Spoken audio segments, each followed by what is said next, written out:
So then when you say, okay, I'm sick, actually that's misspeaking. Say, no, I'm not sick, just my body is. Because the body is subject to breakdown, right? Because it has form. Form is subject to breakdown. Well, the energy that runs it is not subject to breakdown. So it's always perfectly healthy. And it's beyond death. Welcome to the Inspired Living with Autoimmunity podcast, the podcast for high achievers who want to stay sharp, focused, and full of energy despite their diagnosis. With your host, National Board Certified Functional Medicine Health Coach, Julie Michelson, where Julie helps you take your power back from autoimmunity. And now here's your host, Julie Michelson.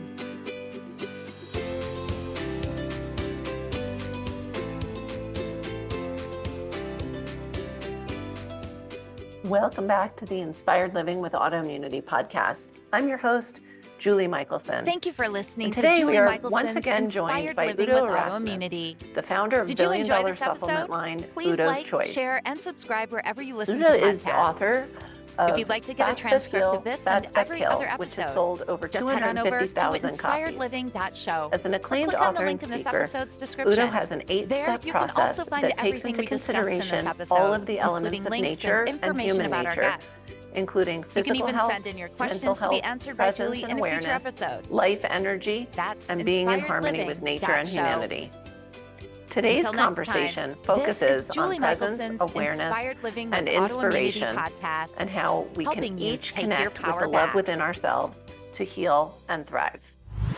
Udo, welcome back to the podcast. Hi, glad to be on. I am so glad to have the opportunity to visit with you again. Our last conversation, as I just said before I hit record, I learned a lot, so I know listeners got a ton of value. For those of you listening that missed Udo's last episode, it was episode 137. So I really, really encourage you to learn about healthy fats and why we need them and how we can get them and what we shouldn't be doing with them in episode 137. But we are here today for you to share your wisdom with us about what is inspiration and how do you get to the nature of human nature? That's a really big question. Yeah. But for anyone who missed 137, who is Udo Erasmus? Why am I talking to you? Who is Udo Erasmus? Well, I'm still trying to find out. I'm a self-discovery work in progress. Aren't we all? I love that. Yeah, of course. Indeed. So I guess where it started for me, I was born in Poland when it was part of Germany during the Second World War. I'm 82, so I was born in 1942. My parents were from Latvia and Estonia, and Hitler and Stalin. My father had a farm in Latvia, a German-Swedish background, but he lived in Latvia. And Hitler and Stalin made a non-aggression pact and decided that as part of the non-aggression pact, Latvia would go to the Soviet Union and part of Poland would be given to Germany. But there was nobody from Latvia or Poland at the meeting. Yeah. So they just took it. Yep. And my father had a farm in Latvia. He loved the Russian people because they're emotionally very rich people. He hated communism because they took everything away from everybody. And communism was not the communal living that they said it was. It was actually a state dictatorship. And they didn't look after their people very well. And of course, the system eventually imploded, as socialist communist systems tend to do. Mm-hmm. Because if you take inspiration away from people, inspiration leads to self-motivation. Yes. Right? If you take independence away from people, meaning dependence on what's within you, then people kind of get depressed. And then they just do the minimum and they don't become innovative and they don't take risks.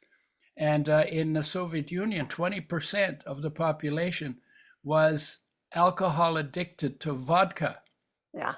Because that was their spirit, right? Mm-hmm. Right. That's why we call them spirits, right? Uh-huh. That's the substitute. When you can't find the spirit that you are, then you think you hope you can get it out of a bottle, which sort of kills some brain cells or puts them to sleep. and then it releases you a little bit to be a little sillier and stupider, or even more violent, Escape. whatever. Yeah. Anyway, Yeah. so he left Latvia. He lost the farm, and we lost the community, and lost the culture, and lost the house, and lost the animals, and lost the fields, and lost the furniture. Like literally, we All got the out of things. there.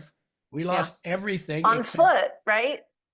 not at that point, but Okay, not yet. but basically, yeah, and I'm a little ahead of myself in the story. But ultimately, we lost everything except the clothes we were wearing, the body we were in, and the life in the body. Everything else got stripped, right? So he ended up with a farm in Poland.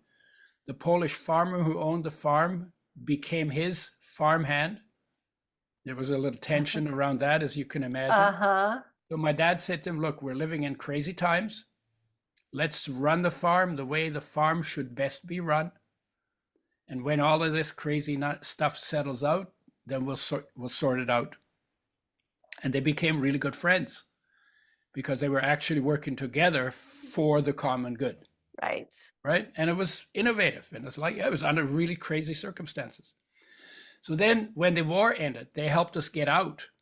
And we ended up on a horse-drawn hay wagon, my mother with 6 children. My father was off to war. And we were on dirt roads and horse-drawn hay wagons. There were dead horses and people in the ditches. And the communists were chasing us in tanks and trucks. And the Allies, we like to think of them as the good people, they were using us as target practice, shooting at us from planes on the road. So my mother got off the road. It was winter, so she went through the snow-covered fields. But it was safer to be going through the fields than being on the road. Sure. But she had 6 kids with her, and she could only handle 2 kids, 1 on each hand. They were all under 6, so she had to leave 4 kids behind. 2 were her own kids. I was one of those kids. So I got left behind. And then they tried to take me to relatives in Berlin, but the relatives in Berlin had already fled out of Berlin. So I ended up in an orphanage. And eventually her sister found out what happened, and she came and found us and reunited us with the family. I don't remember too much other than I never felt safe. Yeah. I never knew what I could trust because every day the story changed. Sure. And just if I can give some parental advice, if you have kids, don't raise them in a war zone. Right? Because good advice. For kids to thrive, right. A certain amount of physical stability is helpful. Uncertainty. Sure. Yeah. And the physical stability gives you certainty. Yeah. And then you can play and you can learn, and you don't always have to worry about, oh my God, is this safe? Oh my God, what's going to happen to me? Or, you know. And so we ended up in Germany. And in Germany, I was 6 years old when I listened to, that's when my life mission began, 6 years old. I listened to adults argue about really trivial things. And the thought occurred to me, man, there must be a way that people can live in harmony. Because, harmony, if you're in a war zone, harmony might just have super importance to you. Can we be essential. Cool? Can we get along? Yeah, can please. we be safe? And so thought occurred to me, but man, there must be a way that people can live in harmony. And this cocky little voice of a 6-year-old who doesn't know how complicated everything is says, I'm going to find out how. And that's been my driver all my life. That's why I know how to talk about inspiration, right? And so I was always experimenting with things. I'm a born scientist. Yes. Because I was always, and crazy things. I broke a lot of stuff, just trying to figure out how it works and what its nature was. And I was always getting into stuff, and I got spanked a few times for breaking things. I was just doing an innocent experiment. Sure. Trying to find out. I don't know why there's extra parts when I put it back together, but yeah, that too. Yeah. And it was always easier to break it than to fix it. Sure. Yeah, there was that part to it. Yes. And then when it came to going to school, I went into science, because science is about predicting and controlling. And if you're insecure like I was, then the more you learn about how things work, the more you can depend on how they're going to work, because you can predict how they're going to work because you understand how they work. Yeah. That's what science is about, right? Security in that, for sure. Math, physics, chemistry. That was the beginning. And then it got boring because I was more into the world of nature. Right. And this was become very theoretical. And the professors I had didn't tell us about what the applications were. And I wasn't smart enough to figure out there was no internet. So Google knows all. Google was not there knowing all at this point, right? Yeah. So I left because I actually decided that living things were more interesting. I mean, you look at this planet, you got to be dead in your head to look around and look at the plants and the animals and the seasonal changes and the flowers and the, and the people, and the fish in the ocean and the waves on it, and you got to look at all of this living stuff. And you got to be dead in your head to say, I'm not interested in that. I was like, to me, it was like nature. Oh my God, that's so incredible. It's awe-inspiring. So then I went into biology. Biology means study of life. Right. And I wanted to know what life is. Biology means study of life. So I figured that's where I would learn about life. And I pictured we would have a beaker, a glass beaker that was going to be half filled with something liquid and shining. And we would point at it and say, hey, there's life. That's how I pictured it. I even talked to my lab partner about it. His eyes just glassed over. He totally didn't get one. And what I realize now is you don't learn about life in biology. Or a lab. Or the lab. You learn about form and function. So maybe we started with a frog in one of our experiments. The frog was alive. By the time we were done, the frog was dead. We figured out that you can put electricity on a nerve and that'll make the muscle contract even when the animal is dead. But we didn't get a handle on life. Where did the frog life go? So I said to my lab partner, we should study ourselves because we have form and function and life all together in the same place. And we don't have to kill ourselves to get to know it. Now that was precinct. Sure. Because I didn't know that would be a route I would take ultimately to try and figure out what is life, right? Then I got into psychology to study soul, because that's what psychology means. And in psychology, we learned about thoughts, beliefs, emotions, not about soul. Nope. Then I went into medicine. I wanted to know what health is, because we call it healthcare. So Nope. They must know what health is. So first year, I'm only learning about disease. So I went to the dean and I said, I came here to study health. I haven't got to learn anything about health. Do we get it in later years? So what is health? I said, what is health? He says, we don't know. We're working on it. And I can tell you that was not an inspiring moment for me. That was huge disappointment. You should have seen my face. I can you would imagine. have seen the face of total disappointment. Mm-hmm. And then we were told, as a doctor, you should always sound as though you know what's going on, even when you don't. So it was really liar school. And that was the end. And that was the end of my medical career, because on the farm where I grew up, we call that lying. Yeah, me too. And then I realized, you know what? I'm going to learn more about health in biological sciences, because here you study normal functioning of normal creatures in normal situations. Then I'm going to learn in medicine where you focus on abnormal functioning of abnormal situations in abnormal situations of abnormal organisms, like sick people. Right.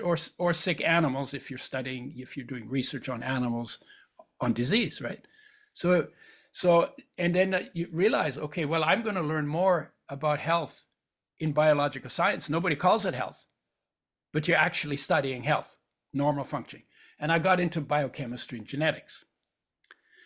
And then I thought, in genetics, you're in the control room, in the nucleus where all the genes are, and then things turn on the genes and you watch the genes make their proteins, and you should be able to get a pretty good understanding. But again, it wasn't about health. They always only looked at the material. Life is an energy. They never looked at the energy. Even the molecules that carry energy, they talked about those, ATP. Mm-hmm. But they never looked at the energy that they're carrying. They looked at the molecules that carry the energy, but they didn't look at the energy they're carrying. And it was like, How and frustrating for you. I wasn't clear about that. If I'd have been clear about it, I think I think I might have stayed in school longer. But it's like there's something missing, and I'm not getting it. I'm not getting it. Wherever I've looked at university, nobody shows you God in theology. I mean, it goes on and on and on, right? Right. All it is talk.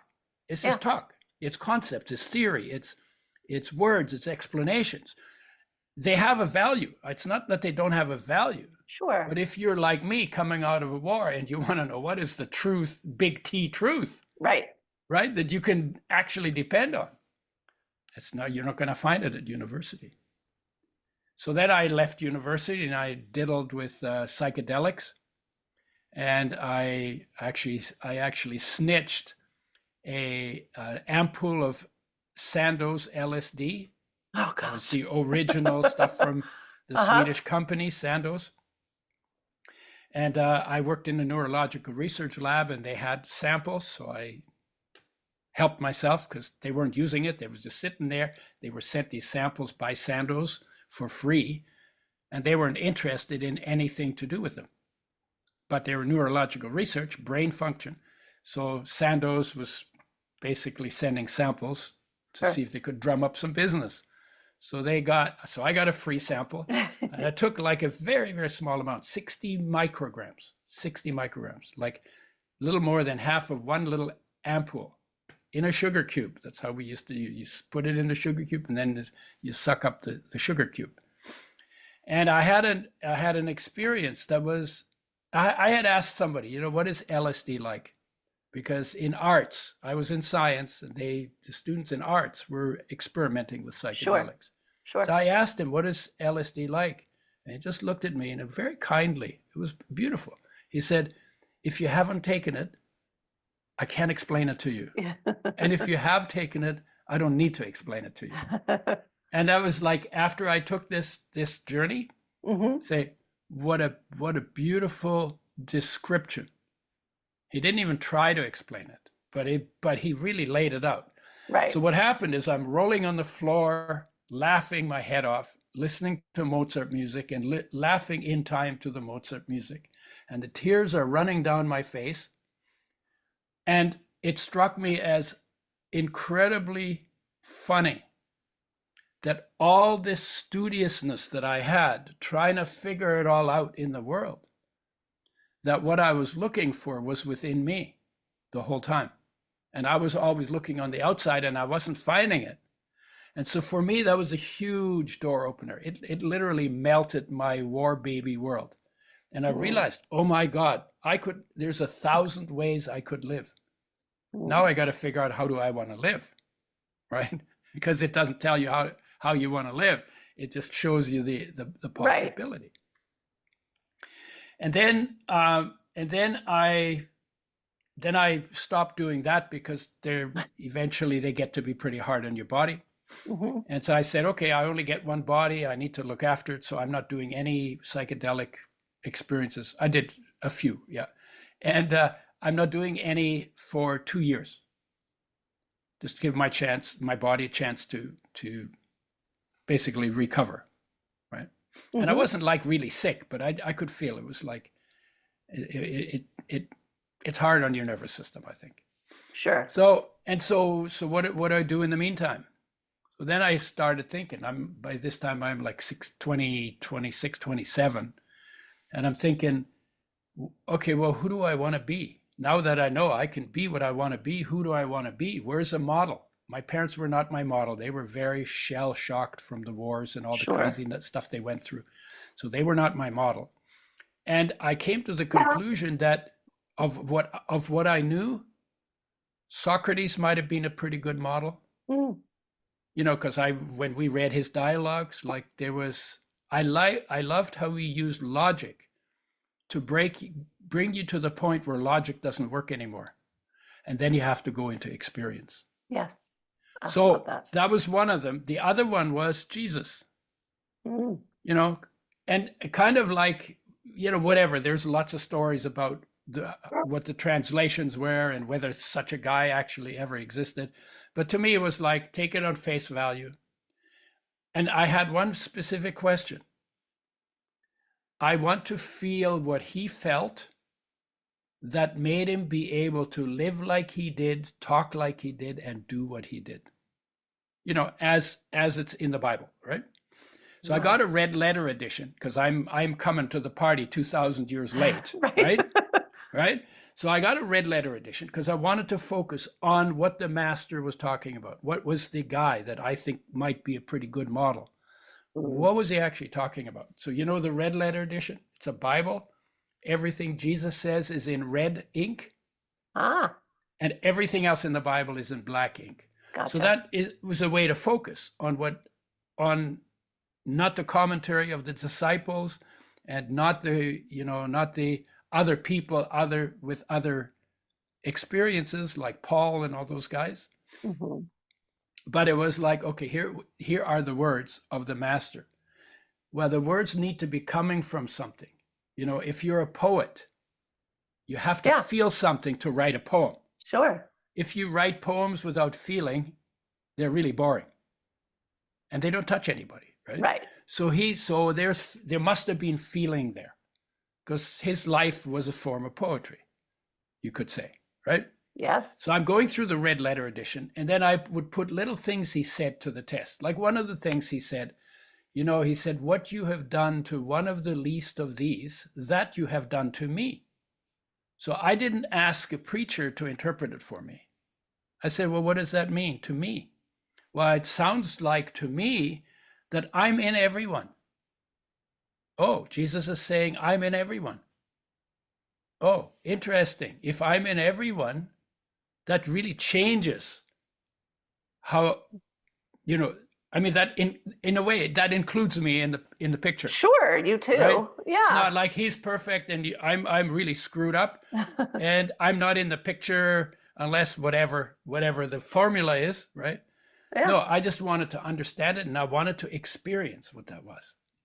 Then he says, kingdom of heaven is within you, right? No, that's not complicated. Kingdom of heaven. God lives in the kingdom of heaven, so God must be in you too. And, Christ is at the right hand of, I don't know how you can be on the right hand or the left hand of infinity. But anyway, so he's there. So Christ must be there too, right? And then Holy Spirit is just an outcome. I'll get to that in a second, right? And so, and then he says, in the things you do in your life, first seek the kingdom. And then he says, everything else will fall into place, more or less. I'm paraphrasing, obviously, right? Right. But that's what it says. Okay, so, well, we don't do that. We put it last. We put it last. We kind of we do distractions and blame and, ignoring, denying, and screwing around, until we run out of distractions. And then we kind of put it last. And I did too, right? Because by this time I'm 28, right? Right. But here's the thing. Even if you put it last, it still works. But you save yourself a lot of pain if you put it first, right? So I was doing these little experiments, putting what he says to the test, and I had some really magical experiences. Traveling around, hitchhiking. And one year, I just wore a robe, no underwear, no shoes, no pack sack, no money, and I hitchhiked around the province that I lived in. And people picked you up It was like every town I went to, it seemed like there was somebody there waiting for me. Wow. And then I would help them do what they did, and that got me room and board. So I didn't need any money. Yeah. Right. So it was pretty cool. And then this group of Christians came up the coast from California. They called themselves the Jesus People's Army. That should have been a warning to me, because army is not a great word in my dictionary. Well, because I came out of a war, right? But I missed that cue. So I thought, I have a good imagination. We're going to have the beaker filled with light, and it's shining, and it's life. Well, I thought, here we're going to all get together. We're all on the same path. We're all trying to figure it out. We're all doing experiments. We're all having experiences. And we're going to get together, and we're going to all share our experiences. And we're all going to leave the evening enriched. right? I Sounds mean, great. yeah, doesn't it? So I went to the coffee house and I sat down on a chair, and this guy immediately swooped in next to me. And that should have been my second cue, and I missed that one too, because I had this idea of what this was going to be like, right? Right. So I looked him in the eyes and I said to him, it must be possible to see God and live. Because when we were kids, we were told if you see God, if you look at God, he kills you. Right. And I always had a problem with that. It's like, wait a minute. He loves me unconditionally. Why would he do that? Yeah, he created me. He keeps me alive. He created this whole incredible place where I live. He loves me unconditionally, keeps me breathing when I sleep, tells me when to go to the bathroom, right? Like runs everything, and I don't get to look at him. It's like, there's something wrong with that picture. And then, yeah,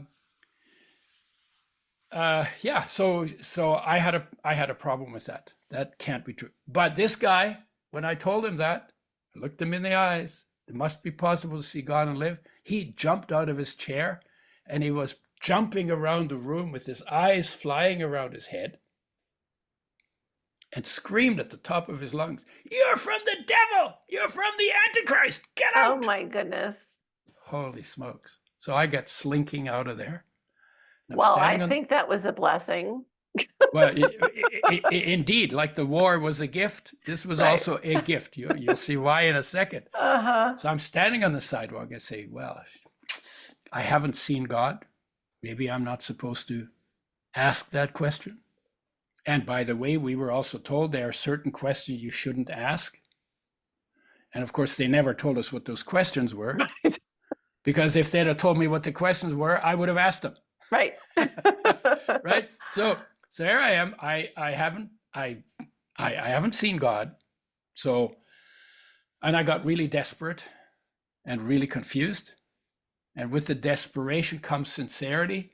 And what left was just this incredible feeling of, I really want to know. I really, really, really want to know. So what I did is I went to a beach outside the city to clear my head, because that's how I'd clear my head when the city got too much for me. So I ended up on this beach, completely deserted. I was the only person there, but somebody had draped some plastic over logs and made a little dwelling. Said, okay, here's my hotel for the weekend, right? Go in there, fall asleep. In the middle of the night, I woke bolt upright from dead asleep, and there was a being made of light. Just there. No labels, no words, just a being made of light. Couldn't tell if it was male or female. Couldn't tell if it was old or young. Didn't have any wings, so I figured it was not an angel. And this being embodied a message, a being made of light embodying a message. And I could put words to that embodiment, which was, I am come not to judge, but to love. I am come not to judge, but to love. All my confusion, desperation evaporated instantly. I have never had a question since then about what was the message of the Master to humanity. I am come not to judge, but to love. And then I started thinking, well, who was this? Because it didn't have a label on its forehead, right? Right. or on its sleeve, right? No name. So was this Christ? Was this life? Was this soul? Was this spirit? And I came to the conclusion, they're actually all the same. They're all the same. So the message of the Master to humanity, I am come not to judge but to love, is also the message of life, your life, to your body. Because life, which is a solar energy fraction, the sun shines in all directions, 15 million degrees Celsius, pretty hot. You don't want to get too close and burn your toenails, right? So shines in all directions. Some of that light is filtered through 93 million miles of space, and then through the Earth's atmosphere, and then through green plants. And the fraction of solar energy that remains is stored in bonds between atoms to make molecules. We eat those molecules. In our cells, those bonds get broken, and that solar energy fraction is released, and that's our life. That's our life. And that life energy, that solar fraction, loves the body unconditionally. It weighs nothing, runs everything. It is omnipresent in your body, so everywhere present.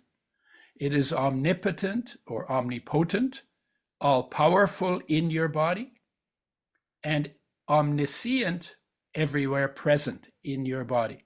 That's a definition of God, by the way. I was just going to say omnipotent, Yep. omniscient, right? So Yep. there you are. So solar energy is life energy, is God, is Christ. Oh my God, we are really connected.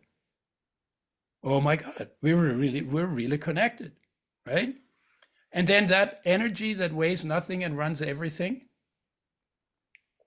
its nature is a flow of unconditional, empowering love for your body. And it turns out, when you think about it, because if I say to you, hey, Julie, whose body is that? What do you say? If I'm not thinking, I say it's mine. Yeah, that's and most people aren't thinking, and that's what they Right. say, right? Right. And that's what I would say. Oh, well, this is my body. But you know what? It's like a rental space. It's actually true. It's actually true. It is your body. But what you're saying is you're not the body. Right. You're saying you're the owner of the body. This is my body. I'm the owner of the body. I'm the owner of this body. Well, who am I as owner of this body? Right. Then it's like, well, actually, life owns your body. Right. That solar energy fraction is the owner of your body.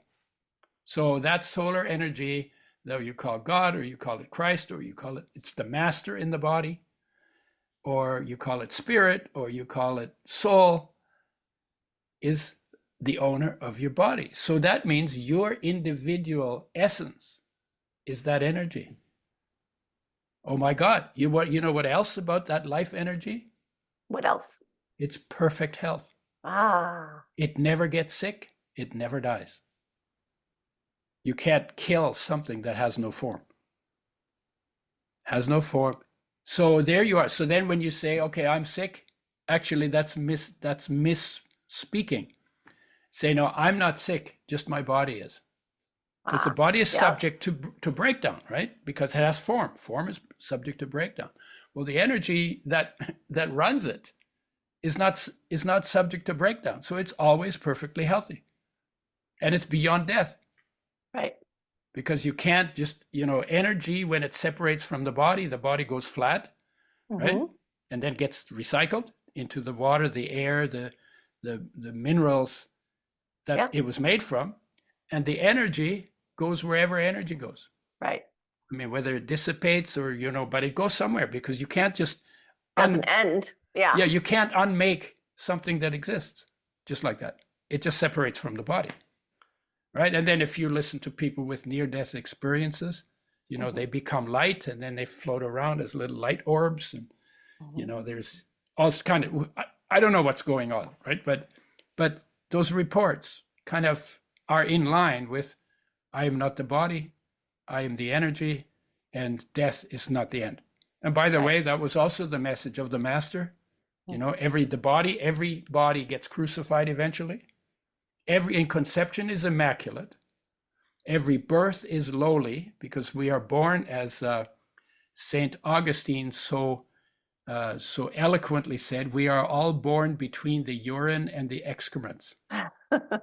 Right? Which is true, right? Because the birth canal is in between those two, right? Yep. So that's lowly birth. Doesn't matter if you're a king or an emperor or the master himself, they all came from lowly birth. Not because there were donkeys in the place, but because birth is a lowly experience. Now, that's not negative. Right. It's just a fact, right? Right. And then eventually the body gets crucified by something. Could be a bullet, it could be old age, could be falling off a chair, it could be deficiency of something, could be infection. But eventually the body gets crucified, and death is not the end. So that story that I came 2,000 years too late to is actually the story of every human being in and the present. every time. Yeah. Only you live that story now, and whoever's listening or watching is living that story. And you can notice the parts of that story in your own life. Right? So what does that mean? The masters were teachers of human nature. You know, you don't learn about life and biology, and you can't take a course in human nature where you really get where you really learn human nature, because you can't be an academic on human nature. You have to be living in your space. So when you live in your space, then if you and the way to do that is you have to spend some time with yourself. Voluntary solitude, right? Quiet place, safe place where where you leave your distractions outside and you bring your focus back into the space your body occupies. What are you going to find there? Well, if you go to the core of it, you're going to end up feeling peace or pure awareness. Feeling peace or pure awareness. Or some people in quantum physics, they call it the field. What is that? No content, a container without dimensions, no inside, no outside dimensions. And in that peace, everything in the universe unfolds. The entire universe and your life unfolds in a container, in an infinite container of peace. When you feel that peace in the core of your being, because that's your access, then you can look around. Oh yeah, the peace is not limited to my body. The peace is everywhere. I'm a center for it, and it goes out to infinity. Everybody is a center of that peace. I love that. And that peace goes out to infinity. Everything takes place in peace. Even war takes place in peace. You know, we make decisions about what we put into that peace, and sometimes it's kind of stupid. But from the sanctity of life perspective, right? So within that peace is this flow of unconditional love. And there are people who say, well, actually love is just a condensation of peace. So so the field condenses into energy. That energy is the love. And when I feel that, I literally feel cared for. When I don't, then I feel not cared for.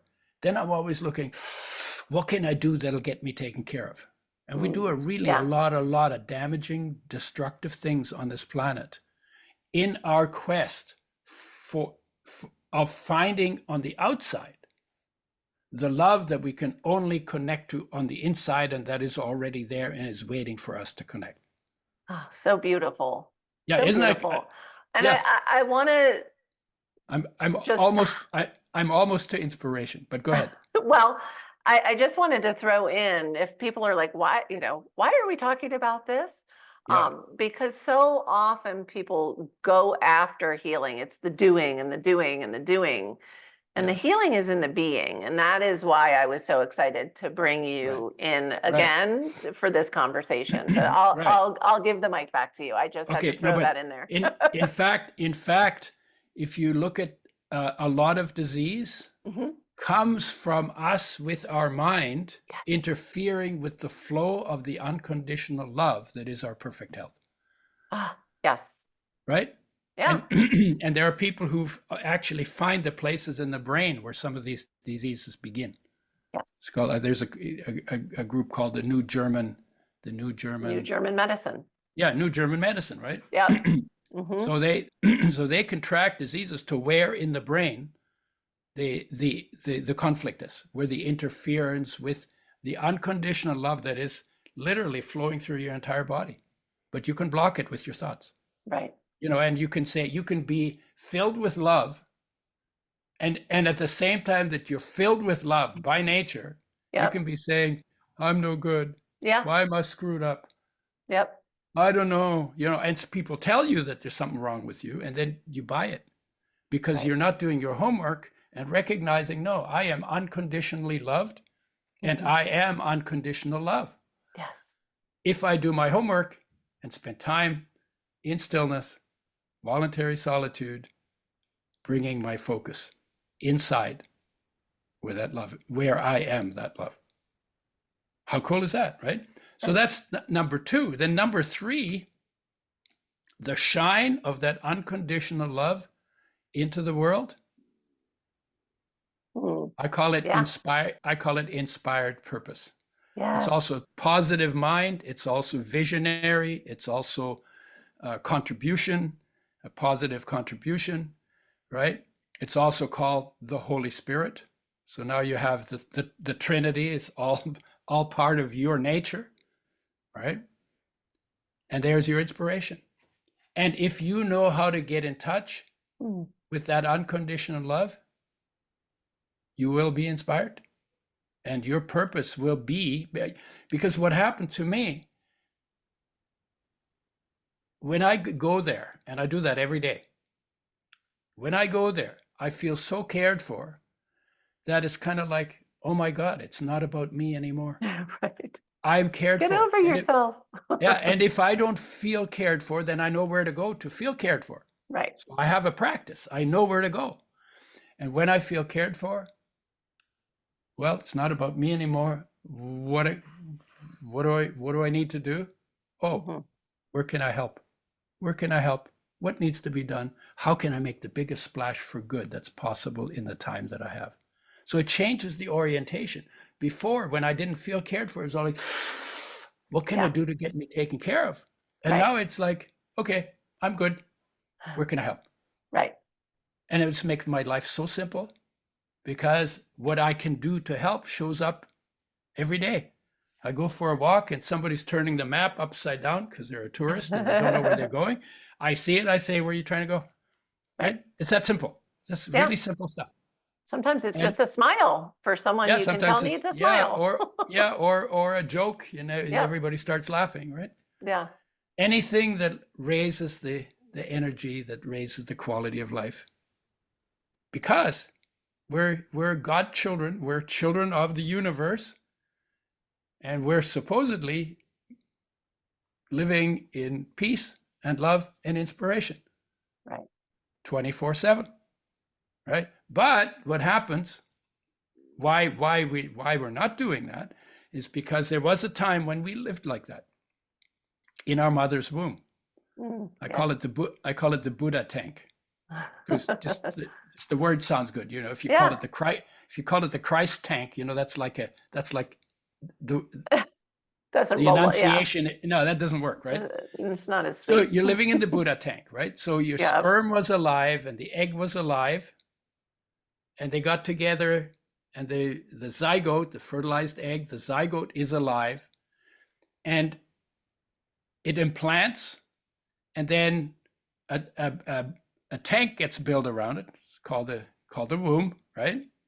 Filled with water, and you're literally on a cord, floating in the water, nothing to do, nowhere to go, but just be. Everything taken care of, and pretty safe. Yeah. And so where is your focus? Well, the focus had no place to go. So your focus is at rest in its source, inside, in life, in awareness. So you're hanging out and you're literally in a 9-month meditation. If you're a full-term baby, you're in 9 months of continuous meditation. You're a master in that place. Yeah. You're in mastery, right? And so that goes on. And it's like, if you think about it, that's got to be the boringest bloody place you could ever be, to spend 9 months doing nothing, because we're so addicted to doing things. So, oh my God, Sounds amazing. How could you possibly stand being so bored for 9 months without interruption?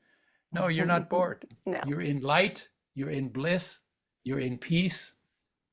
Sometimes you see fetus pictures, and there's a little smile on their face. Yes. And you're just like hanging out.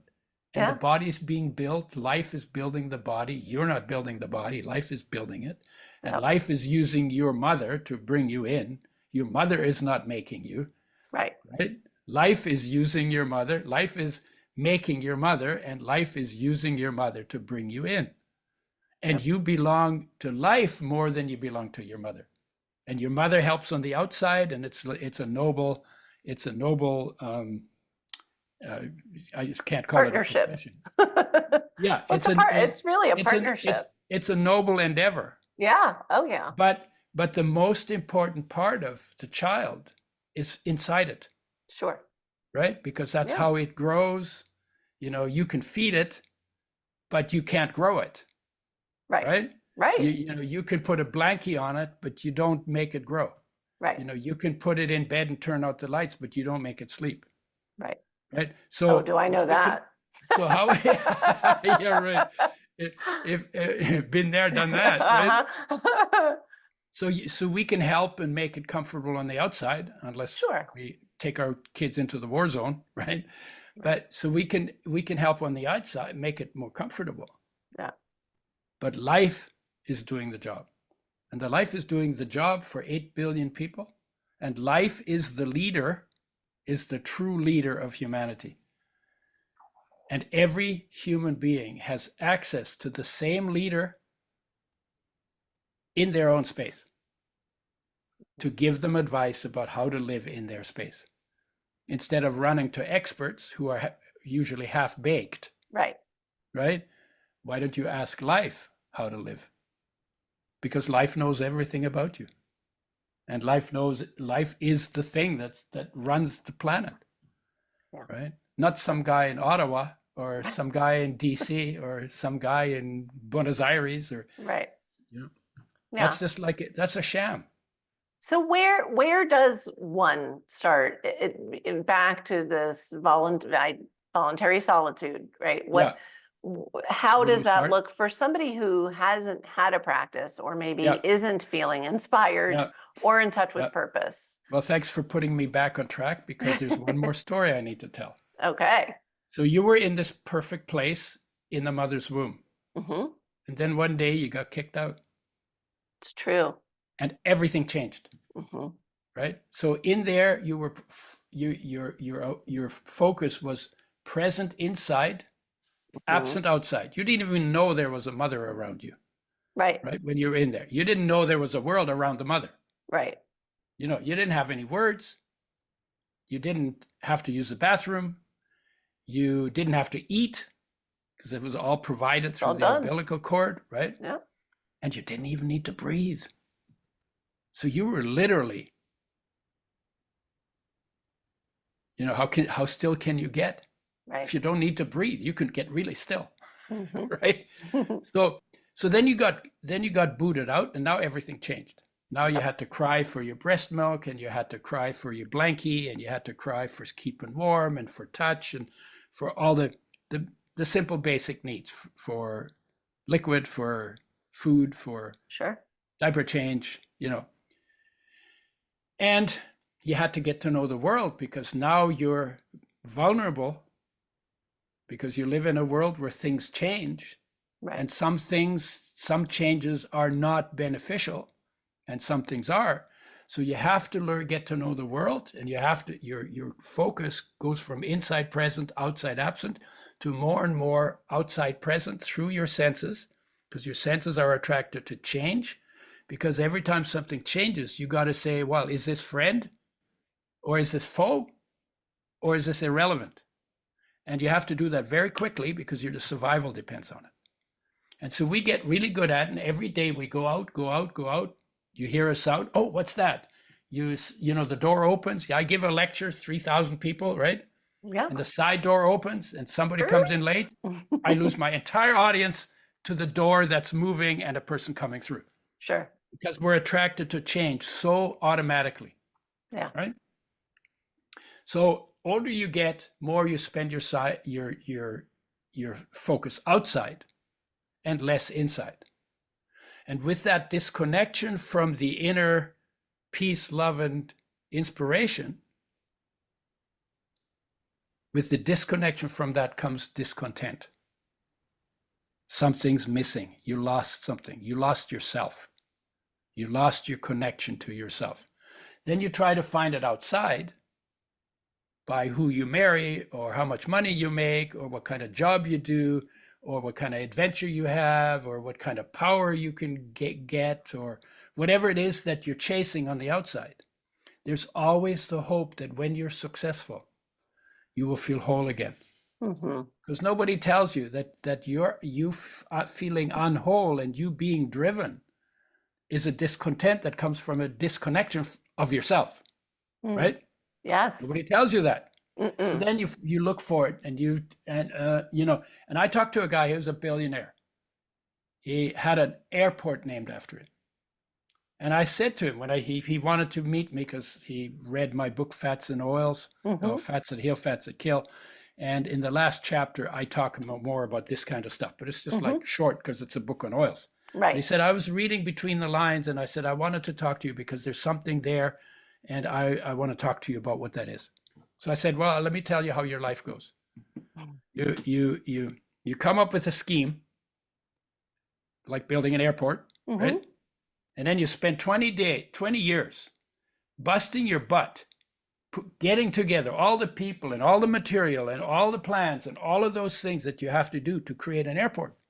And there's a hope as you're doing that, when you start, when you decide, yeah, I'll take this on, there's always the hope that when I'm successful, I'll feel whole. Yeah, I'll be happy when. Yeah. Yeah, and then you're successful, and then you get 3 days where you go, yeah, I did it. And on the 4th day, you're depressed. He said, I wouldn't call it depressed. I'd call it let down. Yeah. Okay, depressed. That's what depression is. Right. Yeah. But you're not inspired because you can't be inspired and depressed at the same time. Right. So he said, that's exactly it. Yeah. And then what you do is you say, well, I didn't think big enough or I didn't think in the right direction. So then you come up with another possibility. And you say, well, if I'm successful with that, then I'll feel whole again. Right. And he looked at me and he said, that's exactly how my life has gone. And so I said, so here's what you're missing. What you're missing is that when you feel let down, when your heart aches, heartache is the result of your disconnection from yourself by your focus going out into the world and moving away from where your wholeness already lives. Right? And you don't know that. And because you don't know that, you're looking for on the outside for something you can only find on the inside. You know, if you look at these multi-billionaires, have you noticed they're just as petty as the poor people? Oh gosh, if not more so. So the poor people think if I had the rich people's money, I'd be happy. But then you look at the rich people who have that money and they're not happy. No. No, why is that? Because happiness is a state of being within you, and you have to bring your focus to it in order to be happy. And it doesn't require you to do anything. Happiness. There's a happiness that's a result of something, and that's a temporary happiness. Right. And there is a permanent happiness that is a state of being that you can go to anytime you want if you know how to bring your focus there. So, to go back to your question. Yes. How do we learn to bring our focus there? you gotta make friends with heartache. See? And what do we, when do we have heartache? There's hundreds of triggers for heartache. Girlfriend dumps me. I didn't want to get dumped. Heartache. And you always feel it, uneasy feeling in your chest, uncomfortable, painful, maybe makes you cry, it can be pretty intense. If I made an agreement with somebody and the person breaks the agreement, heartache, right? If my grandmother died and I was close to her, heartache. If my dad dies, even if I wasn't close to him, heartache. Right? So there are so many triggers for heartache, but the trigger of heartache is not the cause. The cause is your natural, normal, necessary disconnection from yourself to get to know the world for survival, for the temporary survival, right? So if heartache is, and heartache is a huge gift. It's actually the greatest gift you've been given other than being alive. By the way, there's no autoimmune diseases in either in either peace or love or inspiration. Because autoimmune is a physical, sometimes mental phenomenon. Not your thoughts and your body can't go into the peace. The peace is in your body, but your body is not peace. Right. Right. So something unpeaceable is evolving in peace. Right. Yes. Anyway, so you make friends with heartache. How do you do that? Well, you don't have to look for heartache. You don't have to go and say, oh, let me go and create some heartache. There's enough. No, you get enough. You get Yeah. enough. It's a normal part of things end. You hopes that something doesn't end, which ends. Right. It's heartache. You have an Right. expectation. The expectation gets blown. Heartache. Right. Yes. So when you have heartache, Mhm. remember it's your friend, and sit with it. Be with it. Don't judge it. Just feel it. Might be tears. It won't kill you. Yes. So you sit with heartache. And the reason you want to sit with heartache is because that's your door to wholeness. Because heartache, in its essence, is your life calling your focus to come back home inside to where all the goodies are. Right?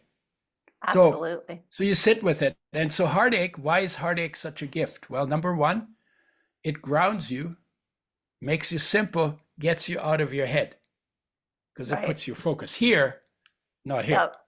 Okay, so heartache makes it simple. Well, that's a good thing. Getting out of your head is a good thing, especially when you're overactive and overwhelmed and anxious and tripping on what ifs and depressed because I'm not good enough. Let down. Right? Yeah, let down. Yes, yeah. Right. So that's the first part. It makes you simple. It grounds you. Second is it's your driving force for everything you do. Heartache is the driving force. Only you don't call it heartache, you call it some other name based on what triggered it, restlessness, emptiness, striving, yearning, hoping, wishing, that's all like, because, if you're whole, you don't need to have any wishes. Right? So wait, so you can be whole and not done? All at the same time? No, of course.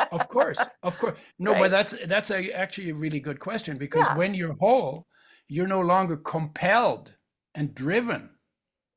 Then you get to choose how you help. Yes. And now you're actually free because you're in choice. Yeah. You're not free when you're not whole. Right. It's all the idea about freedom. Well, freedom is only possible in wholeness, because then you're free to be what you are, and you're free to do what comes out of your being, which is always based on peace, love, and inspiration.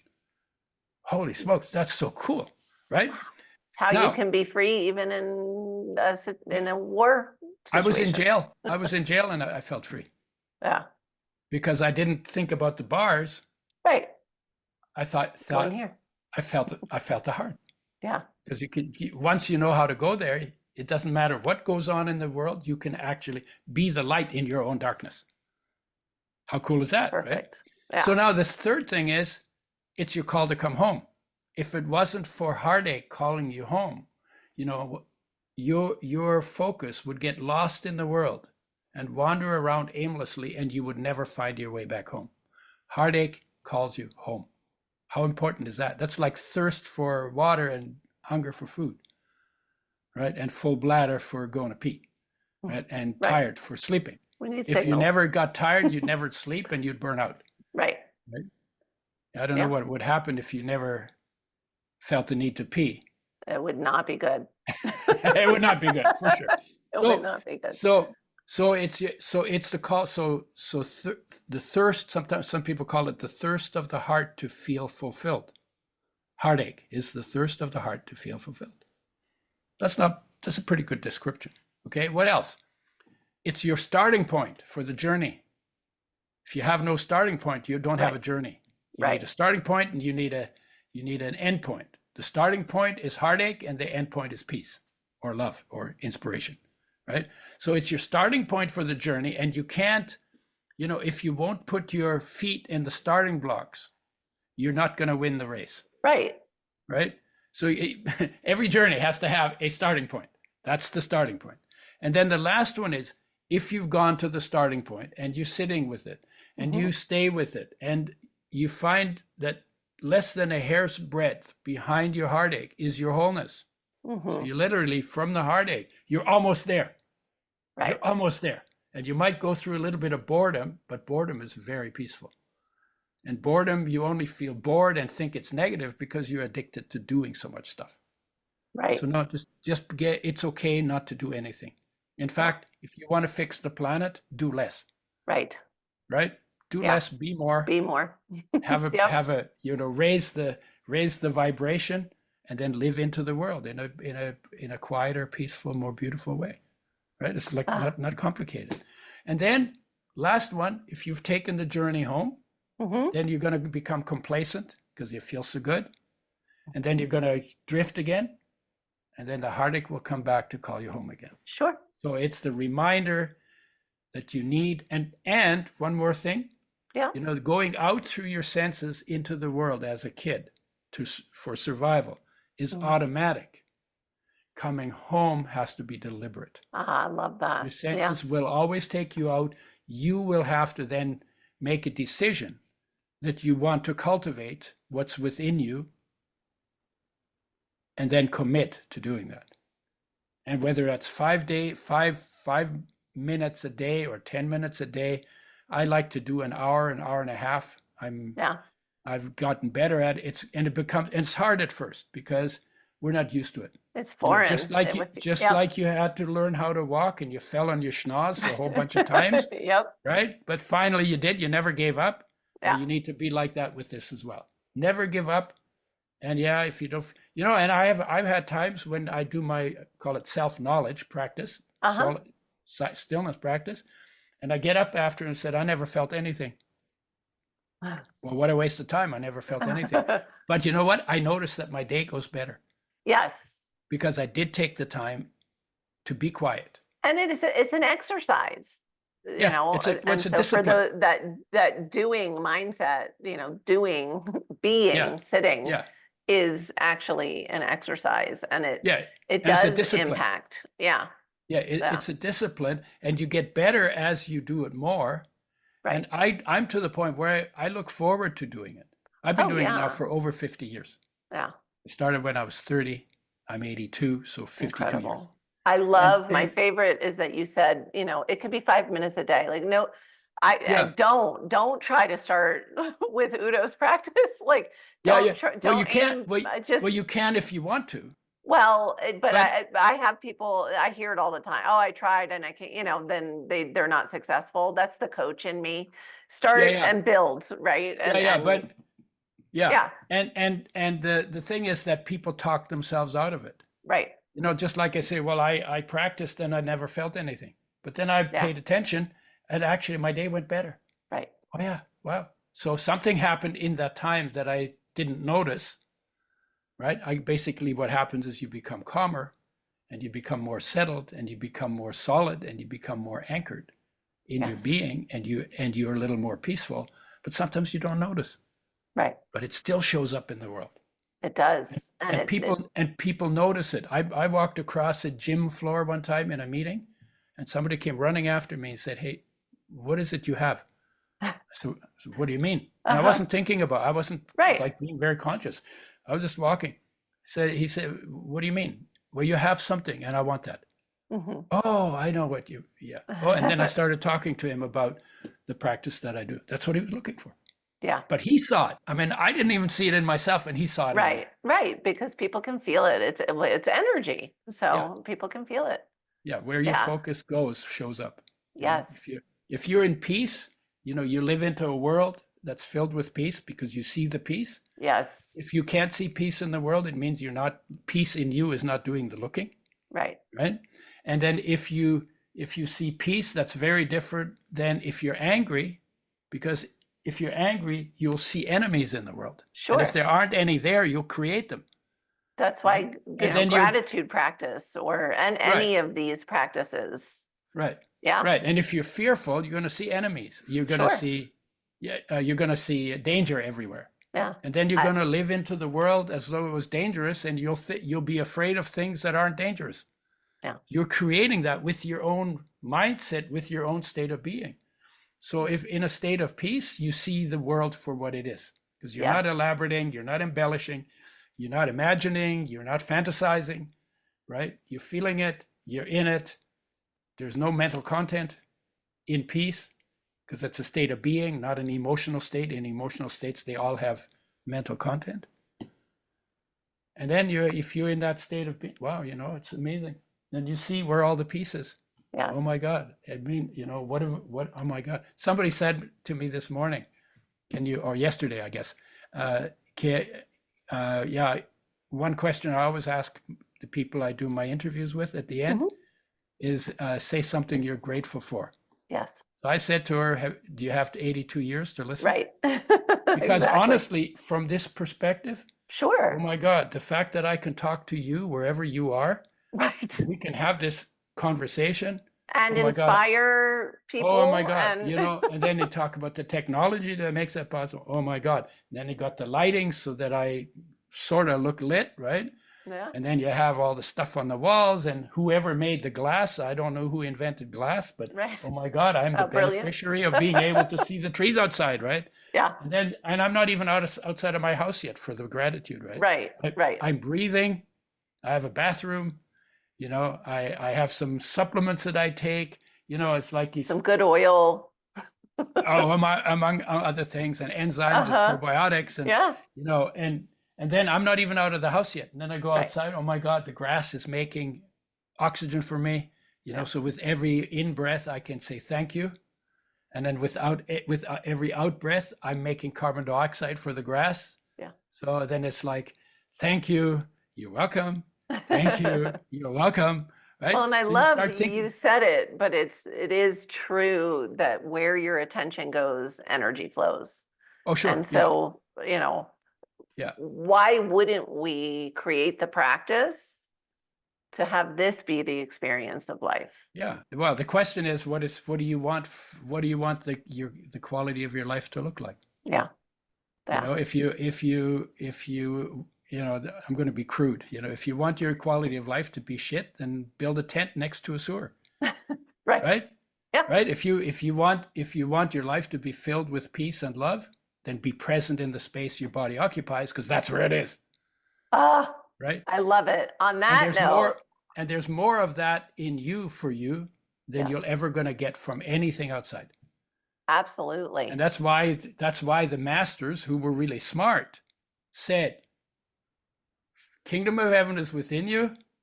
First seek the kingdom and make that a practice. And then everything else will be okay. My day is good. Yeah. My day is good just because I'm good. Right. Right. Even if all the politics is crazy, there's nothing crazy in here. There's nothing crazy in here. My head might be crazy. There's nothing crazy in my heart. Right. Yeah. My body might have pain somewhere. There's no pain in my life energy. Right. Yes. And so I literally get to be the light in my world, the light in my darkness. What if 8 billion people were the light in their space? Imagine how the world would be. It would be, and honestly, we're wired for that. So we're now to the point where we're either going to destroy ourselves, or we're going to do, or we're going to figure it out, or we're going to do our homework. Yeah. Yeah. Right? I love it. Yes. It's like, yeah, we live in incredible times, and I get to do this. Comes out of my experiences, how I got there, right? Yeah. Everybody has experiences. The hunger is already in every human being. Yes. So the heartache is already there. Go into the heartache. Just behind it, just a little deeper than that, is your magnificence. So beautiful, Udo. See, and the beauty is somebody who's 20 can listen to this and get the value of your 82 years of experience. Yeah. And just your heart, so we can feel your heart. Yeah. I think you already answered this, but I'm going to give you the opportunity to answer it again. Okay. Yeah. what is one step listeners can take starting today Oh, to one improve step. their Yeah. health, their life, Well, you know what? Most people are not satisfied with one step, so I came up with 4. of course you did. One of them is, first, make friends with your heartache. Mm. Second, take time to be as still as possible every day. And I do it in this way. It's kind of like, okay, how still can I become? It's kind of like a game in a way, like little kids can play that, right? You play in hide and seek, and you didn't get well hid. So you have to be really quiet, because if you cough, you're gonna They're be gonna tagged find out, you. right? Yeah. So how still can I become? And then how deep can I go into that stillness? And then how long can I hang out there? And how lightly and calmly and evenly can I breathe? And when I do that, what shows up in the space my body occupies?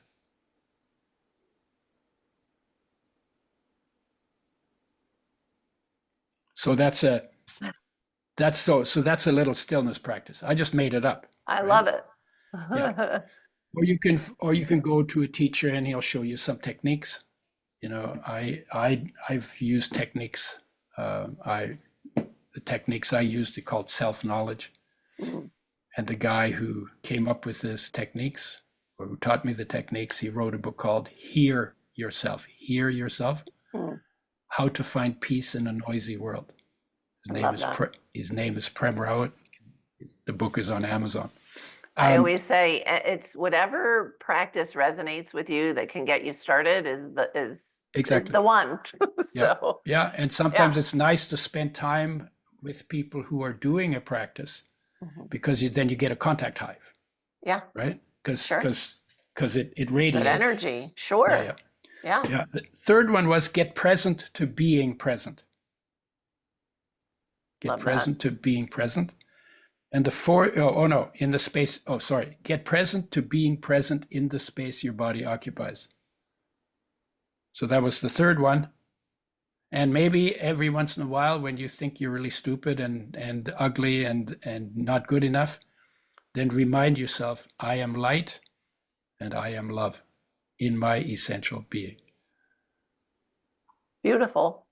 So, and how could that not be healing? I mean, I'm trying to make it. I'm trying to make it impossible to be destructive. Right. Thank you.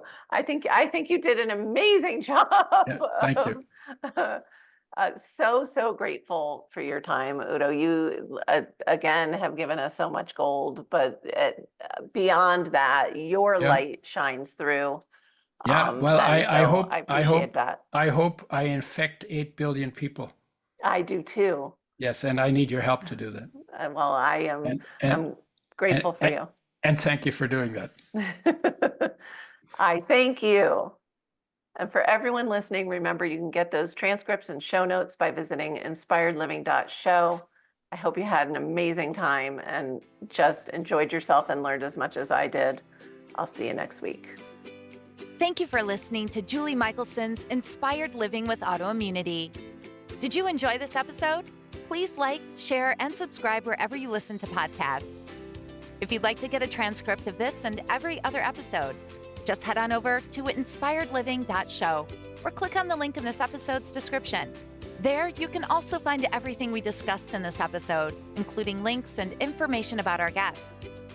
You can even send in your questions to be answered by Julie in a future episode. That's inspiredliving.show. Until next time, this is Julie Michelson's Inspired Living with Autoimmunity podcast, helping you take your power back.